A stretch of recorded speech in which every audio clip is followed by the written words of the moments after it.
Doctor ortho Ayurvedic oil और capsule, अब दर्द भी घुटने टेकेगा। 3 दिवसीय विश्व आपदा प्रबंधन सम्मेलन 2025 की शुरुआत सीएम धामी ने की। कार्यक्रम में शिरकत, डॉक्टर जितेंद्र सिंह भी कार्यक्रम में रहे मौजूद। सीएम धामी से पीआरएसआई डेलीगेशन ने की मुलाकात। सांसद डॉक्टर नरेश बंसल के नेतृत्व में की भेंट। राष्ट्रीय जनसंपर्क अधिवेशन का होगा आयोजन, सीएम धामी को दिया निमंत्रण।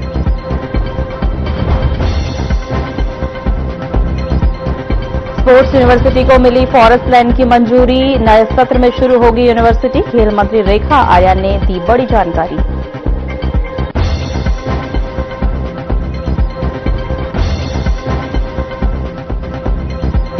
पौड़ी जिले के खिरसू ब्लॉक में गुलदार हमले पर राजनीति तेज। कोटी गांव में दहशत बरकरार। वन विभाग की कार्यशैली पर उठे सवाल।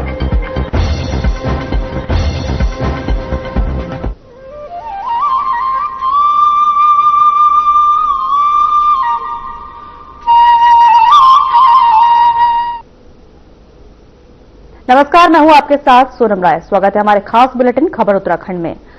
उत्तराखंड से खबर सामने आ रही है। आपको बता दें, जहां स्थित आयुर्वेद विश्वविद्यालय में वित्तीय अनियमितताओं की जांच अब विजिलेंस करेगी। आपको बता दें कि इस मुद्दे पर शासन ने मांग उठाई है कि जिसके बाद मुख्यमंत्री पुष्कर सिंह धामी ने विजिलेंस से खुली जांच कराने की अनुमति दे दी है। आपको बता दें कि ये अनियमितताएं प्रशासकीय व वित्तीय अधिकारियों का दुरुपयोग करते हुए की गई है। वित्तीय राशि की बात की जाए तो इसमें कुल 13 करोड़ 10 लाख रुपए की वित्तीय अनियमितताएं की गई है। उत्तराखंड आयुर्वेद विवि के बड़े पैमाने पर नियम विरुद्ध कर्मचारियों की पदोन्नति की गई थी। इसके अलावा जो पद विवि में स्वीकृत नहीं थे उन पर भी भर्तियां की गई।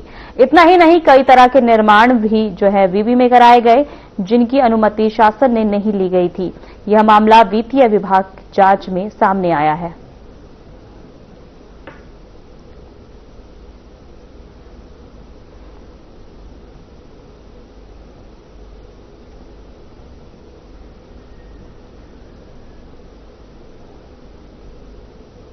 हल्द्वानी से बड़ी खबर सामने आ रही है। सूत्रों के हवाले से मिली जानकारी के अनुसार शहर के संवेदनशील माने जाने वाले बनभुलपुरा और राजपुरा क्षेत्र से सुरक्षा एजेंसी एनआई ने देर रात तक 2 संदिग्ध व्यक्तियों को गिरफ्तार किया है।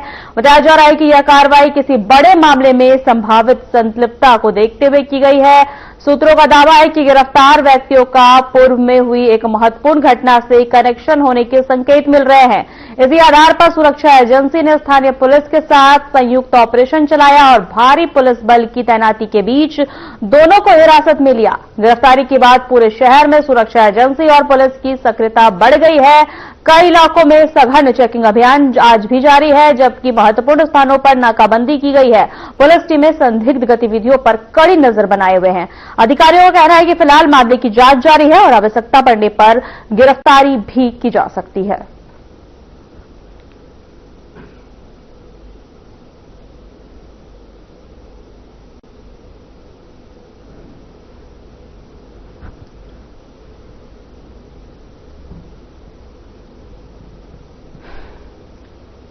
देहरादून में भाजपा प्रदेश मुख्यालय पर प्रेस कॉन्फ्रेंस करते हुए विधायक और प्रदेश प्रवक्ता विनोद चमोली ने कहा कि सरकार की नीतियों और उपलब्धियों को जनता तक पहुंचाना उनकी जिम्मेदारी है। उन्होंने विपक्ष पर भ्रामक प्रचार के आरोप लगाते हुए कहा कि विभिन्न सेक्टरों के संयुक्त आंकड़े बताते हैं कि प्रदेश में 9 लाख से अधिक लोगों को रोजगार और स्वरोजगार से जोड़ा जाएगा, जबकि सरकार नौकरी रोजगार का सिर्फ एक हिस्सा है।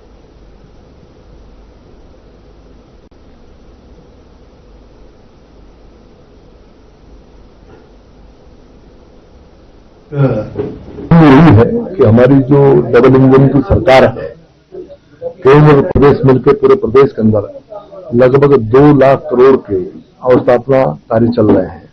इंफ्रास्ट्रक्चर पर काम हो रहा है और प्रदेश निरंतर आगे बढ़ रहा है। सरकार की तमाम योजनाएं हैं कि यहाँ का पर्यटन बेहतर हो, यहाँ का तीर्थाटन बेहतर हो, यहाँ पर रोजगार जनरेट हो, जो हम लोग काम कर रहे हैं और प्रदेश बहुत तेजी से आगे बढ़े, इसके लिए सरकार निरंतर काम कर रही है और उसी को लेकर मैंने आज अपना विषय ज्ञापन दिया है। अबे सर साइड होना भी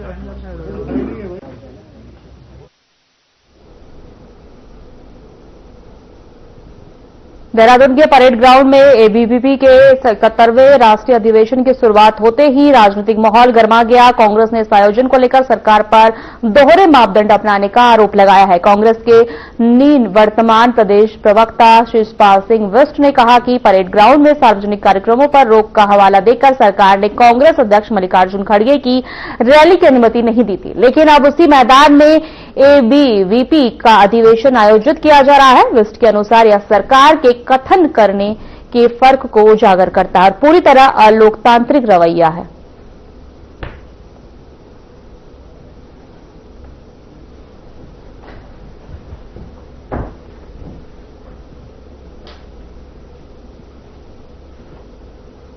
देखिए, भारतीय जनता पार्टी और उसके आनुषंगिक संगठन कानून को अपनी बगौती समझते हैं और कानून का दुरुपयोग करने से नहीं चूकते हैं। परेड ग्राउंड को बड़ा संवेदनशील क्षेत्र बताया गया था।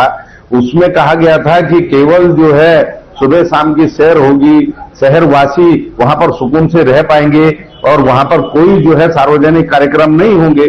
पहले शहरवासी नहीं भूले कि वहां पर रामलीला तक की जो है अनुमति नहीं दी गई थी। रावण दहन का कार्यक्रम होता था, उस पर भी रोक लगा दी गई थी।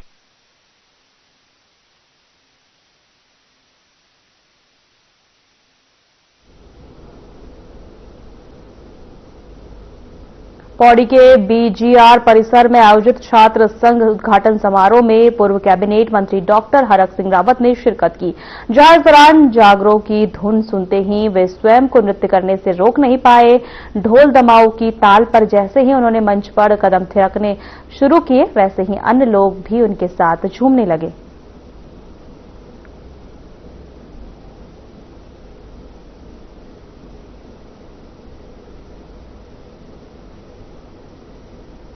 उत्तराखंड परिवहन विभाग ने वाहन चालकों के 40 दिन का विशेष अभियान शुरू किया है। इसके तहत 2 पहिया और 4 पहिया वाहन मालिकों को अपने रजिस्ट्रेशन सर्टिफिकेट आरएसी में मोबाइल नंबर अपडेट कराना अनिवार्य है। आपको बता दें, ई चालान, बीमा और प्रदूषण प्रमाण पत्र जैसी सभी प्रक्रिया जो है अब रजिस्टर्ड नंबर से जुड़ी है। नंबर अपडेट न होने पर वाहन मालिकों को सड़क पर भारी जुर्माने का सामना करना पड़ सकता है। राज्य में 37 लोकेशनों पर एएनपीआर कैमरे इलेक्ट्रॉनिक मॉनिटरिंग कर रहे हैं। मोबाइल नंबर अपडेट ऑनलाइन या सीधे आरटीओ कार्यालय जाकर करवाया जा सकता है।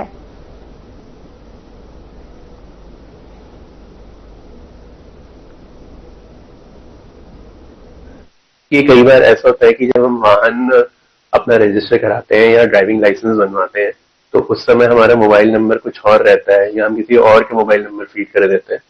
तो उससे अब जो समस्या ये आ रही है कि अब हमारे जो भी सारी प्रक्रिया है उन पे हर प्रक्रिया पे एक ओटीपी जाता है, चाहे वो चालान की प्रक्रिया हो, चाहे वो आप वाहन में ही कुछ करवा रहे हो, ट्रांसफर करा रहे हो या किसी भी तरह की उसकी वैलिडिटी बढ़वा रहे हो या डीएल के आप रिन्यूअल करा रहे हो, तो हर चीज में एक ओटीपी आपके फोन नंबर पे जाता है। तो फोन नंबर सही होना आज की डेट में जब ये पूरा प्रोसेस ऑनलाइन हो गया वाहन और सारथी का, बहुत ही ज्यादा जरूरी है। तो इसमें क्योंकि पूरे इंडिया लेवल पे ऐसा आ रहा था कि बहुत सारे वाहन में या डीएल में जो नंबर अपडेट्स हैं वो सही नहीं है या पुराने हो गए, तो एक ऑल इंडिया लेवल पे एक गाइडेंस आई थी और उसके बाद हमारे जो स्टेट गवर्नमेंट ने, हमारे ट्रांसपोर्ट डिपार्टमेंट ने इसको संज्ञान में लिया और एक 40 दिन का एक अभियान बेसिकली चला रहे हैं जिसमें एक बहुत बड़े स्तर पे लोगों से अपील है कि जिनके भी मोबाइल नंबर सही नहीं फीडेड है वाहन और सारथी में, वो उसको सही फीड करवा लें। इसके 2 तरीके होते हैं। एक तो आप बिना आरटीओ ऑफिस आए भी इसको सही कर सकते हैं।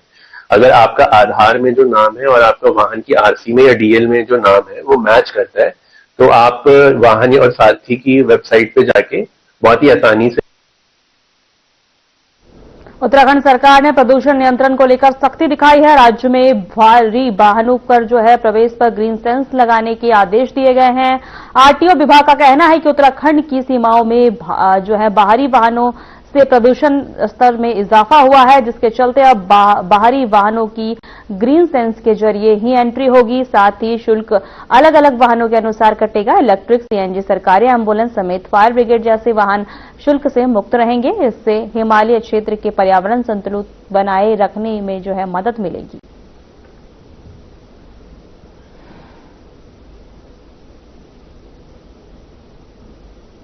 सेस की वसूली के लिए जो राज्य बॉर्डर एरिया है वहां से जो अदर स्टेट की गाड़ियां आएंगी उन्हीं का वसूल किया जाना है, जो लगभग 80 रुपए से लेकर 700 रुपए अलग अलग सेगमेंट में अलग अलग रेट। ये अधिसूचना राज्य सरकार ने कर दी है कि किस गाड़ी पर किस रेट से सेस वसूला जाएगा। हमारे हेडक्वार्टर लेवल पे एक नीति बन रही है कि इसको AMTR कैमरे जो हैं उनके माध्यम से इनकी वसूली की जाए। इसमें जो भी बाहर से वाहन आएंगे उन पर ग्रीन सेस आरोपित किया जाएगा। साथ ही कुछ वाहनों को छूट दी गई है जो राज्य सरकार या केंद्र सरकार के अधीन वाहन है, 2 पहिया वाहन है, तिपहिया वाहन है।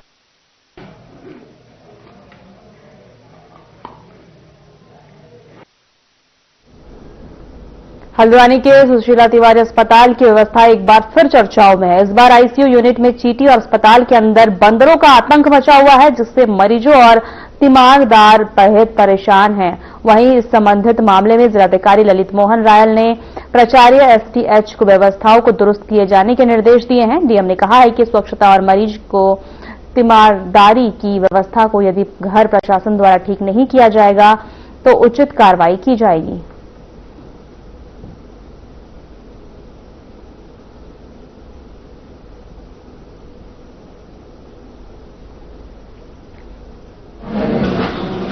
इस मसले में कल प्राचार्य STH से बात हुई थी और उन्हें कहा गया है कि अस्पताल में रोगी होते हैं, तीमारदार होते हैं, तो जो उसकी सुरक्षा है, रखरखाव है, हाइजीनिक कंडीशंस हैं, वो सब मानक के अनुसार इंश्योर हों और जो रोगी हैं उनको यथोचित जो उपचार है वो समय से मिले।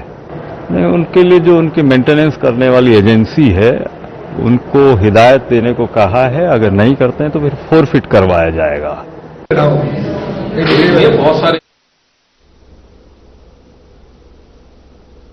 रुद्रप्रयाग जिले की रानीगढ़ पट्टी में कोटमल्ला गांव के निवासी भरत चौधरी भालू के हमले से गंभीर रूप से घायल हो गए। सुबह पानी का टैंक खोलकर लौटते समय जंगल मार्ग पर अचानक भालू ने उन पर हमला कर दिया।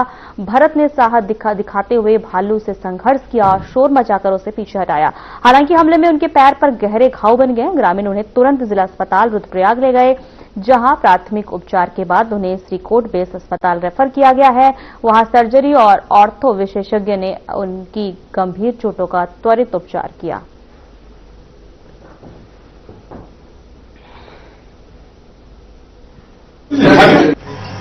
आज सुबह तो मैं 7:30 बजे पानी खोलने के लिए जा रखा था। पानी खोलने के बाद मैं वहाँ से नीचे घर के लिए आ रहा था, तब तक बीच में मुझे भालू मिल गया।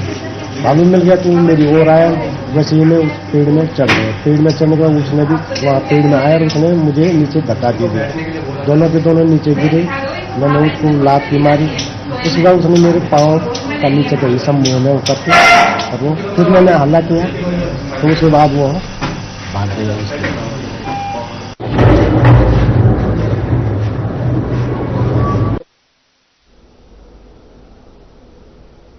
पौड़ी गढ़वाल में जिलाधिकारी स्वाति एस भदौरिया ने NIC कक्ष में जल जीवन मिशन और जल संरक्षण कार्यों की समीक्षा बैठक में अफसरों को कड़े निर्देश दिए और उन्होंने जल निगम की 1 दर्जन से अधिक पंपिंग योजना जिनका 80% कार्य पूरा हो चुका है तो 31 दिसंबर तक हर हाल में पूरा करने को कहा है। वहीं डीएम ने चेतावनी दी है कि तय समय तक सीमा तक जो है काम अगर पूरा नहीं हुआ तो संबंधित अधिकारियों को वेतन जो है आहरण पर रोक लगा दी जाएगी। उन्होंने उप जिलाधिकारियों को दिसंबर के अंतिम सप्ताह में स्थल निरीक्षण कर प्रगति की रिपोर्ट देने के निर्देश भी दिए हैं।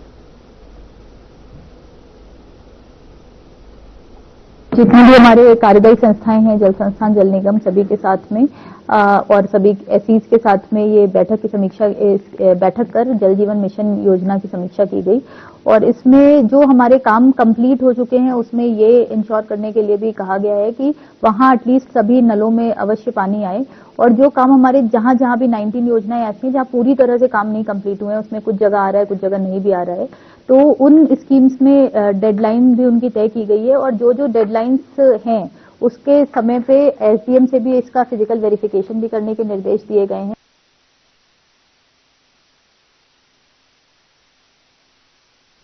अल्मोड़ा जिलाधिकारी अंशुल सिंह ने कोसी बैराज का स्थल निरीक्षण कर क्षेत्र में पर्यटन संभावनाओं का आकलन किया। उन्होंने कहा कि यह क्षेत्र प्राकृतिक सौंदर्य से भरपूर है। यहां eco tourism, water activities, picnic spot जैसे कई पर्यटन विकल्प विकसित किए जा सकते हैं। डीएम ने सिंचाई विभाग को पर्यटन विकास से जुड़े बुनियादी ढांचे का सर्वे तैयार करने के निर्देश दिए।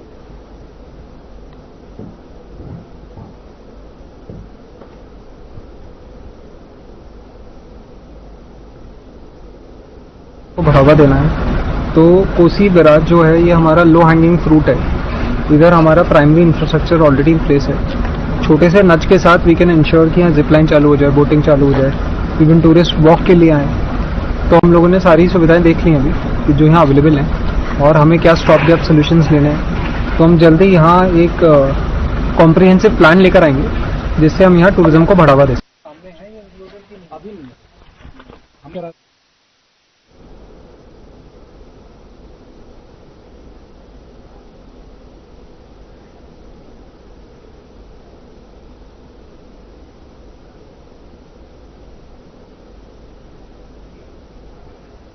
वक्त चला छोटे से ब्रेक का।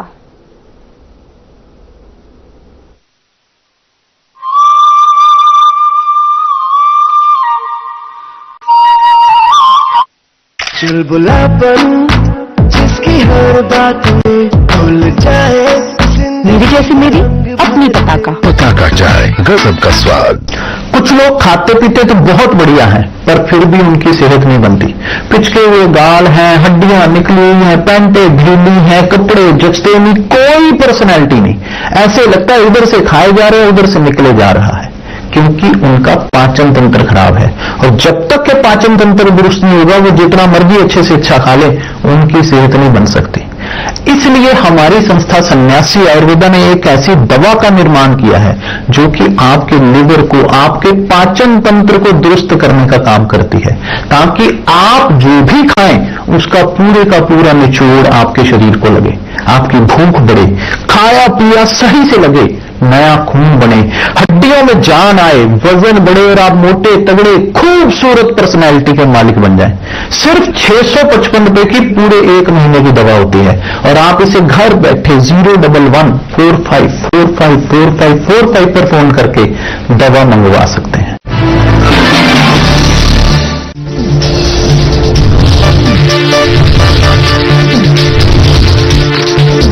साधना इंस्टीट्यूट के छात्र हर साल नए नए जगहों पर, नए नए संस्थानों पर काम करने के लिए जाते हैं, उन्हें प्लेसमेंट मिलता है और साथ ही साथ वो संस्थानों का और साधना इंस्टीट्यूट का नाम भी रोशन करते हैं। तो अगर आप इलेक्ट्रॉनिक मीडिया, मास कम्युनिकेशन में अपना करियर बनाना चाहते हैं तो साधना इंस्टीट्यूट आपके लिए एक सबसे बढ़िया विकल्प है।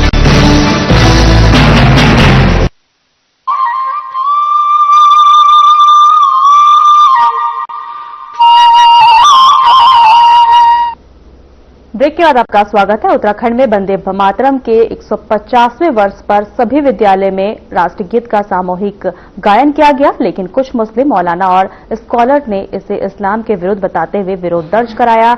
इस पर बीजेपी ने प्रतिक्रिया देते हुए इसे छोटी मानसिकता बताया। उत्तराखंड के मदरसा शिक्षा बोर्ड के अध्यक्ष मुफ्ती शमून कासमी ने विरोध कर रहे लोगों को फटकारते हुए कहा कि वंदे मातरम स्वतंत्रता संग्राम का प्रतीक रहा है, जिसे हमारे वीर सेनानियों ने देश के लिए प्राण न्यौछावर करते समय गाया था।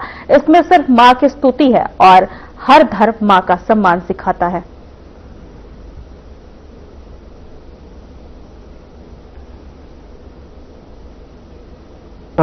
उत्तराखंड राज्य और उत्तराखंड राज्य के माननीय मुख्यमंत्री श्री पुष्कर सिंह धामी जी की सरकार द्वारा प्राइवेट और सरकारी विद्यालयों में राष्ट्रीय गीत वंदे मातरम के गायन का ऑर्डर करना ये बहुत स्वागत योग्य कदम है। मैं इस मौके पर एक बात कहना चाहूंगा कि हमारे स्वतंत्रता संग्राम सेनानियों ने वंदे मातरम के गीत को गाकर और वंदे मातरम कहकर के अपने जानों का बलिदान दिया और देश आजाद हुआ। मैं ये भी कहना चाहूंगा कि वंदे मातरम ईश्वर की पूजा में नहीं आता है। वंदे मातरम का मतलब है कि ऐ मां, हम तेरी परिक्रमा करते हैं, हम तुझे सलाम करते हैं, और परिक्रमा यानी तवाफ को कहते हैं। तो मैं आपसे ये कहना चाहूंगा कि जब हम काबा जाते हैं, तो मक्का शरीफ में जाने के बाद हम मक्के की इबादत नहीं करते हैं। राष्ट्रगीत वंदे मातरम के 150 साल पूरा होने पर उत्तराखंड के स्कूलों में वंदे मातरम का गायन किया गया, लेकिन कुछ मुस्लिम मौलाना और मुस्लिम स्कॉलर्स ने इसको इस्लाम के विरोध कहा, जिसके जवाब में बीजेपी ने इसे छोटी मानसिकता कहा, जिस पर उत्तराखंड वक्फ बोर्ड के अध्यक्ष शादाब शम्स ने कहा कि वंदे मातरम और संविधान दिवस का जो लोग विरोध कर रहे हैं वे या तो गुमराह हैं या तो गुमराह किए गए हैं।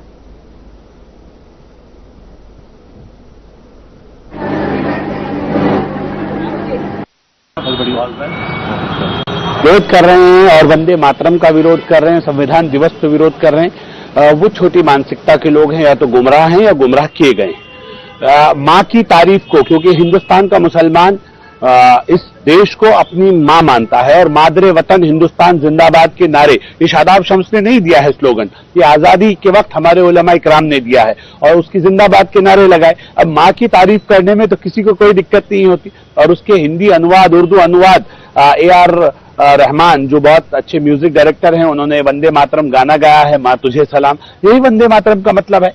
और उसके बारे में बहुत अच्छे से कहा कि माँ तू भरी है मीठे पानी से, फल फूलों की शादाबी से, दक्षिण की ठंडी हवाओं से।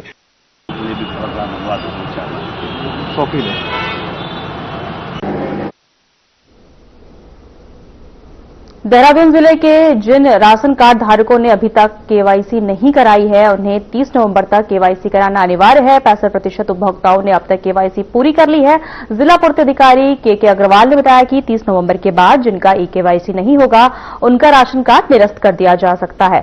सभी उपभोक्ताओं से अनुरोध है कि वे अपने परिवार के सदस्यों के साथ अपने नजदीकी राशन डीलर के पास जाकर केवाईसी कराएं।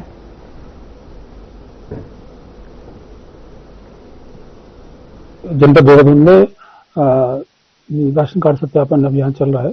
इसमें 65% से अधिक, करीब 2,44,000 कार्डों का हमने सत्यापन कर चुके हैं और सत्यापन अभियान जारी है। और इसी में हमने जो है दूसरा अभियान एक और चलाया, उसको केवाईसी के माध्यम से सभी कार्ड धारकों का और उनके परिवार के सदस्यों का बायोमेट्रिक के माध्यम से केवाईसी करना है। और इसमें हमारे करीब 15 लाख उपभोक्ता परिवार हैं।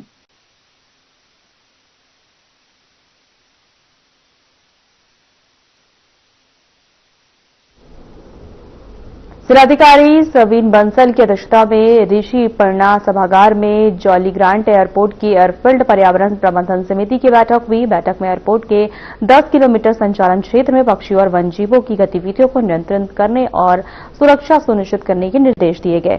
डीएम ने डोईवाला नगर पालिका को एयरपोर्ट के निकट केशवपुरी डंपिंग यार्ड में कूड़ा निस्तारण तेज करने और मशीनें खरीदी जाए और डंपिंग यार्ड को टीन शेड से कवर करने का आदेश दिया। बर्ड हिट और वन्यजीवों की गतिविधियों को कम करने के लिए नियमित कूड़ा निस्तारण का पर भी जोर दिया गया।